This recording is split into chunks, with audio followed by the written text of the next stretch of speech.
Shalom saudara-saudara yang dikasihi Tuhan, jumpa kembali di channel YouTube saya.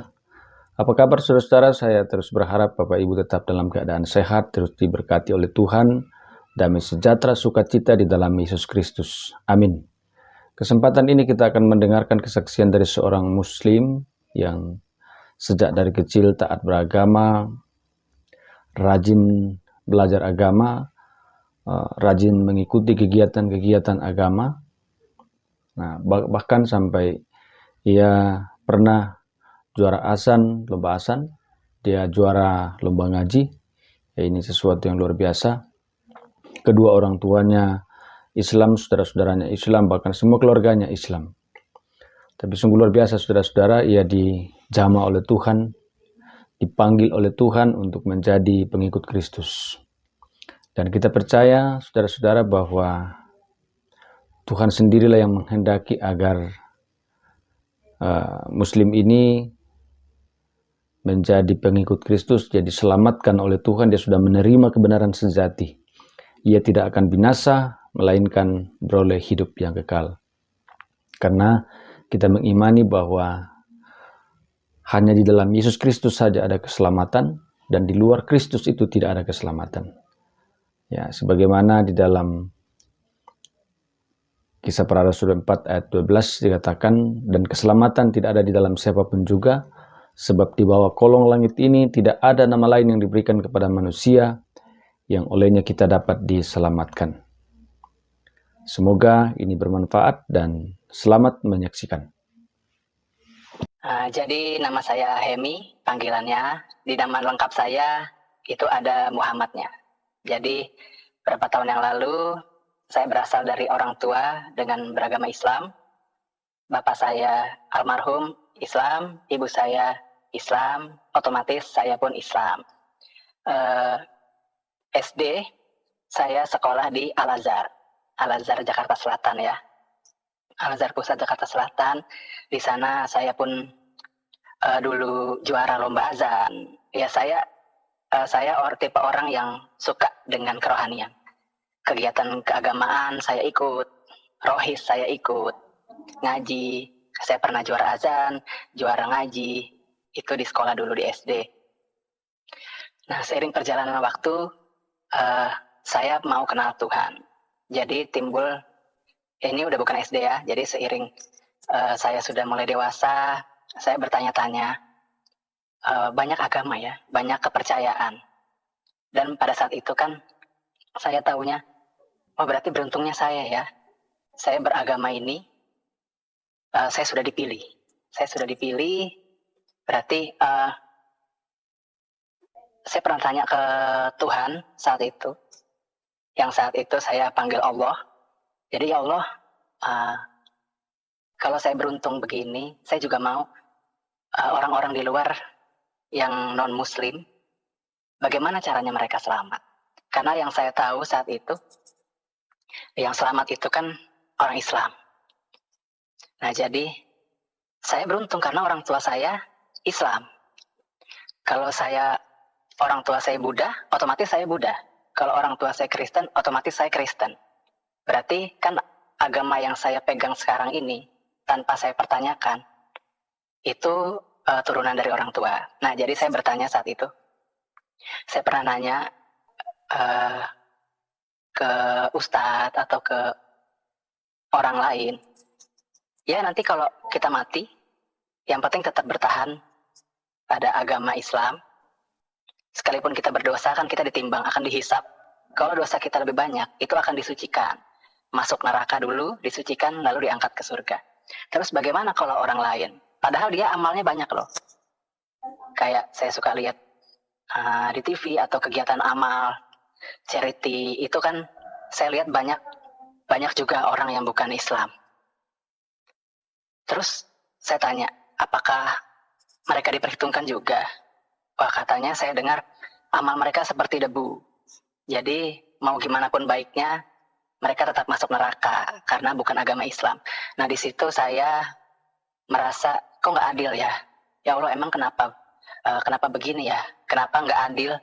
Dan saya mempertanyakan, saya mau semua orang diselamatkan. Bagaimana Tuhan?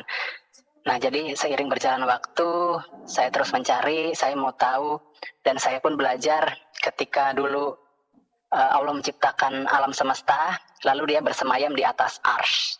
Jadi dia jauh, begitu jauh.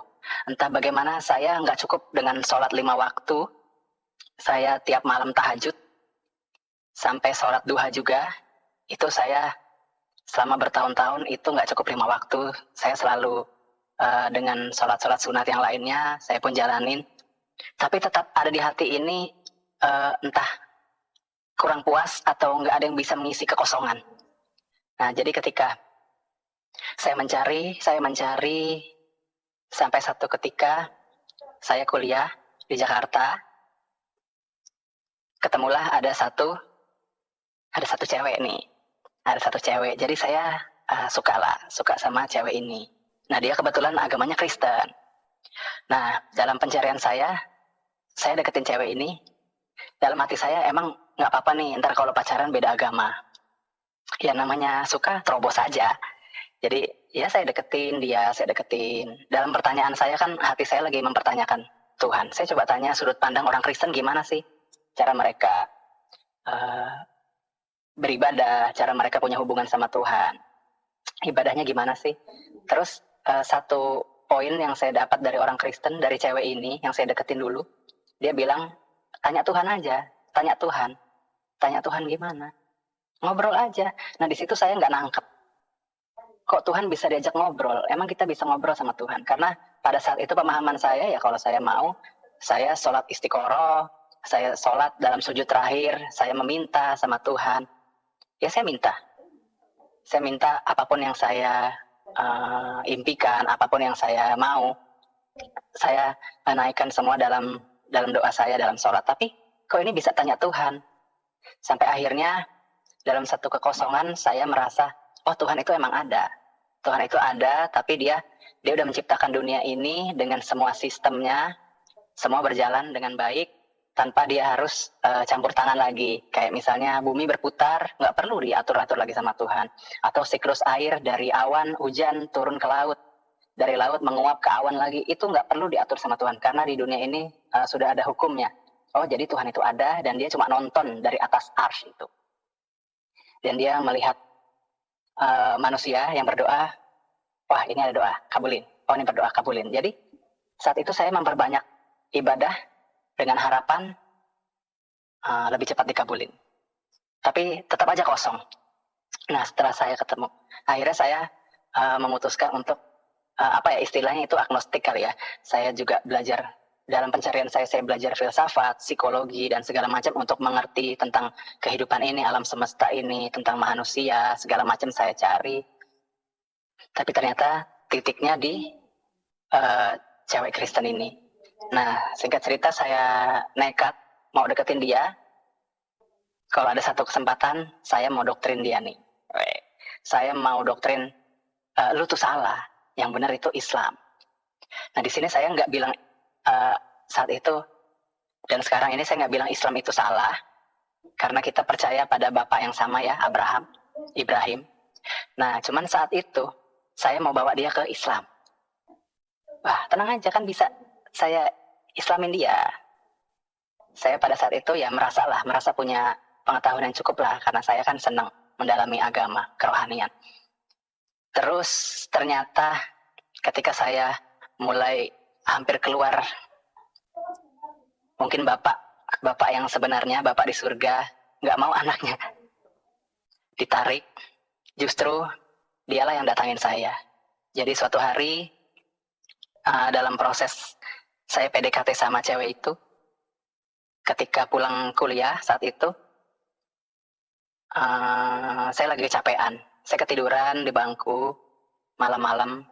Tiba-tiba saya dapat mimpi kayak saya lagi berjalan di jalan setapak dengan orang-orang dengan baju compang-camping, baju kayak baju dibaptis gitu ya. Kalau yang Kristen tahu, kalau orang mau dibaptis kan pakai baju toga. Nah itu baju compang-camping, kusam, robek-robek, ada yang telanjang juga. Itu kayak semacam antrian. Saya ada di antrian itu. Terus saya ngeliat, kok ini orang kayak zombie. Saya lihat mukanya. Ini ini barisan apa ya? Saya di mana ya? Jadi kayak saya merasa lucid dream ya. Jadi kalau saudara tahu lucid dream itu kayak mimpi tapi kita bisa bergerak. Kalau mimpi kan kayak kita cuma nonton aja, nonton film. Tapi ini saya bisa jalan di situ, di barisan itu saya coba maju ke depan, ini barisan apa? Ternyata di depan itu ada imamnya. Di imamnya pakai jubah putih, panjang, rambutnya gondrong. Tapi saya nggak tahu. Saya saat itu nggak tahu sama sekali ini apa, ini siapa. Terus saya berhadapan-hadapan sama imamnya di depan. Terus dia mengangkat tangannya pada saya. Saya berhadapan-hadapan depan-depanan, tapi saya nggak bisa lihat mukanya. Mukanya kayak di blur gitu. Terus dia bilang, carilah aku. Nah, ketika saya dengar carilah aku, saya kebangun. Saya kebangun langsung saat itu juga kepikiran untuk saya harus cari Alkitab. Nggak tahu, nggak ada dari mana. Saya nggak punya saudara yang Kristen. Bahkan orang tua saya juga semuanya Islam. Saudara pun sepupu nggak ada yang Kristen sama sekali. Tapi tiba-tiba saya mau cari tahu tentang Alkitab. Hal yang nggak pernah saya tahu. Hal yang nggak pernah saya mau cari tahu. Karena saat itu kalau saya diajar dulu kalau mempertanyakan Allah itu akan dihukum. Jadi ketika saya mempertanyakan Tuhan, ya udah terima aja. Ngapain mempertanyakan? Allah udah menciptakan begini, agama begini, nggak usah mempertanyakan. Nanti kamu murtad, nanti kamu diazab. Jadi saya benar-benar ketakutan, tapi entah saat itu saya nggak peduli lagi sama ketakutan itu. Saya coba terobos karena ada dorongan yang begitu kuat untuk mencari tahu tentang Alkitab ini. Akhirnya saya kontak, saya coba cari di daftar handphone saya, daftar kontak saya, ketemulah dulu di tempat satu les vokal. Dulu saya pernah belajar musik. Nah, dia ini guru les vokal saya. Nah, ketika saya tanya ke orang ini, dia bilang, wah, saya juga nggak tahu nih. Akhirnya dia sampaikan ke saya, ketemukan saya ke seorang pendeta, temannya dia, kenalannya dia. Nah, dia itu juga mantan ustadz yang sekarang jadi pendeta. Nah, singkat cerita, saya ketemulah sama pendeta ini. Dia bilang, jadi ada satu kata yang bikin saya kena di situ. Kan dia bilang, saya mantan ustadz. Kenapa bisa jadi pendeta? Kenapa tuh Pak? Saya tanya, saya mau tahu.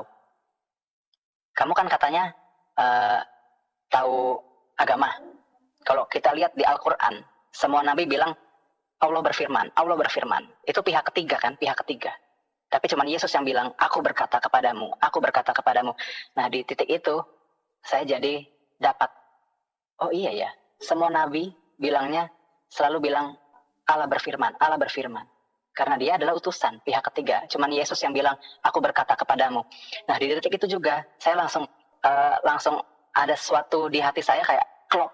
Dan ini dia jawaban yang saya cari selama ini. Dari kekosongan hati, langsung saya besoknya minta dibaptis.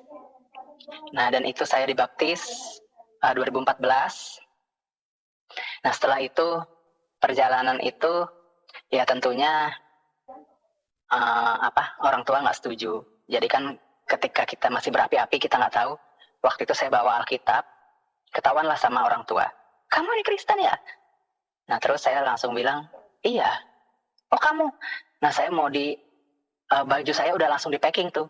Di-packing, mau dibawa ke pesantren. Saya berdoa, Tuhan, saya mau perlindunganmu. Saya mau semuanya baik-baik aja.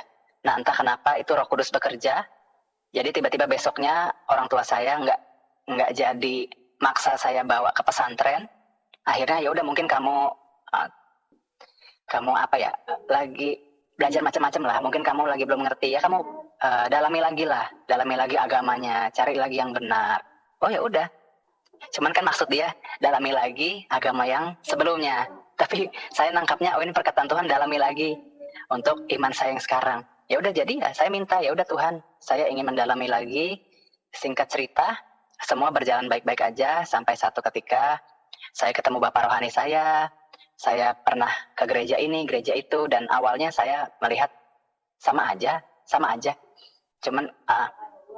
Cuman di situ ada satu kekosongan yang dulu, sekarang udah puas. Saya nggak nyari-nyari kemana lagi. Saya kayak sudah cukup. Kayaknya hidup ini udah tenang. Saya dapat ketenangan yang dulu nggak saya dapatin itu dari beribadah sebanyak itu. Ternyata saya datang, dapat pengajaran di gereja, ya Tuhan Yesus lah, ada satu lubang di hati yang nggak bisa diisi sama apapun, kecuali sama Tuhan itu sendiri.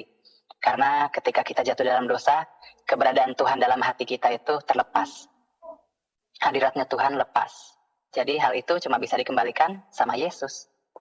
Nah, jadi singkat cerita, saya ketemu Bapak Rohani saya. Bapak Rohani saya bilang, kamu sih tinggal perdalam aja lagi untuk sekolah Alkitab. Nah, saya bilang, ya udah, kalau Tuhan emang mau bawa saya lebih dalam untuk mengenal Dia, Tuhan pasti buka jalan.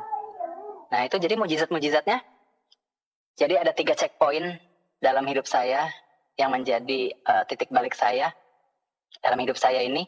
Yang pertama itu ketemu Tuhan Yesus, saya ditangkap Tuhan Yesus. Yang kedua, ketika saya mau belajar mengenal Tuhan lebih dalam lagi, dengan iman yang saya bilang, ya nanti kalau Tuhan mau saya memperdalam pengenalan akan Tuhan, nanti jalannya ada.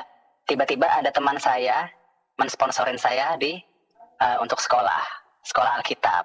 Itu yang sekarang ini itu di Charis Bible College ya, di Jakarta. Nah, terus ada satu lagi, dan mujizat yang terakhir yang saya dapatkan, yang jadi checkpoint hidup saya, yaitu saya menikah dengan perempuan yang dari Tuhan. Jadi kenapa saya bilang begini, karena yang ditulis di Alkitab, Hawa itu datang ketika Adam sedang tidur, itu saya dapatin. Itu benar-benar, jadi banyak seiring berjalannya waktu, Tuhan buktikan kepada saya kalau hidup dalam Tuhan itu benar-benar kita itu effortless changing. Jadi perubahan kita itu nggak pakai usaha. Saya cuma punya kerinduan, saya cuma melangkah atas dasar kerinduan saya. Tuhan, saya mau mengenal Engkau lebih dalam lagi. Saya nggak mau jauh lagi dari Tuhan, saya nggak mau kosong lagi. Dan itulah jadi sepanjang perjalanan saya belajar kerohanian, cuma dalam kekristenan lah yang Allahnya menyertai. Karena kalau yang lain, ini menurut saya ya, nggak tahu kalau saya salah, saya minta maaf. Tapi di luar kekristenan, itu konsep ketuhanannya, Tuhan itu di sana, kita menyembah, membawa persembahan, kita kasih Dia, karena kita baik, karena kita beribadah, karena kita menyembah Dia, kita dapat upah. Tapi kalau dalam kekristenan, Dia yang dalam tanda petik dewanya, rajanya, Tuhannya, Dia yang datang untuk menjemput kita kembali ke tempatnya Dia. Pada mulanya, seperti pada mulanya, Dia menciptakan kita. Jadi yang saya dapat seperti itu. Demikian kesaksian saya. Sungguh luar biasa, saudara-saudara. Semoga video ini dapat bermanfaat, boleh memberkati kita sekalian, ya, mengedukasi kita, memberi kita semangat, supaya kita semakin bertumbuh dalam iman kepada Yesus Kristus. Dan juga terus kita berharap, kita berdoa kepada Tuhan, supaya semakin banyak orang dijamah oleh Tuhan, semakin banyak orang yang diselamatkan oleh Tuhan memperoleh hidup yang kekal. Jangan lupa untuk terus mendukung channel ini dengan cara like, subscribe, dan share, supaya saudara terus akan mendapat notifikasi video-video terbaru dari saya. Dan terlebih, channel ini akan terus berkembang ke depan dan menjadi saluran berkat bagi banyak orang. Tuhan Yesus memberkati saudara-saudara sekalian.